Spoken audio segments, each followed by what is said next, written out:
Sunod-sunod ang gihimong pagpag-apod-apod o livelihood assistance grants kung lag sa buhatan sa Social Welfare and Development kung DSWD o ba ng Provincial Social Welfare and Development kung PSWD sa Kapitolyo Provincial. Tinguha ning maong programa aron makasustener sa mga nag-unang panghinanglanon sa pamilya nga labihan nga naapektuhan ang panginabuhian lakip ang panglawas nga hatod sa pandemya. Serya ang gihimo sa buhatan aron matuno sa insakto ang maong programa ug kini gisugdan ni adtong Marso 23 paingon 26 ning tuiga kun diin ang mga benepisyaryo niini nagikan sa 10 o napulo ka mga munisipyo sa lalawigan. Kini gilangkuban sa Lugait 43, Manticaw 72, Naawan 57, Alubihid ug Initaw 87, Libertad 53, Gitagum ug Lagindigan 63, Upol 77 ug syudad sa El Salvador nga adunay 243 beneficiaries.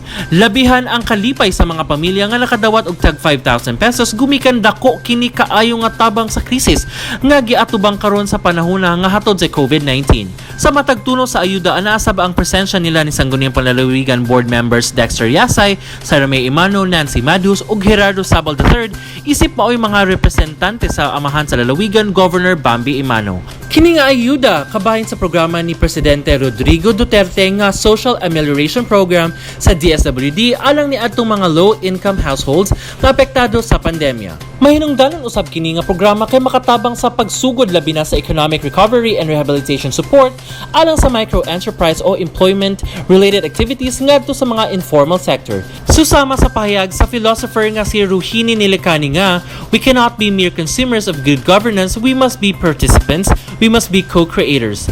Nagpasabot nga kung katambayong sa gobyerno ang katawhan, wala imposible nga dili makabot ang dakong kalambuan. Kung susama kong Governor Bambi Imano, ang usa ka leader nga nakakaniya tanan ang mayang abilidad sa pagserbisyo walay katawhan nga dili mo asenso. Kauban si Andy Pakamalan sa kamera, ako si Lambo Gio Denke alang sa limpyog matarong nga panggobyerno, padayon Pilipino.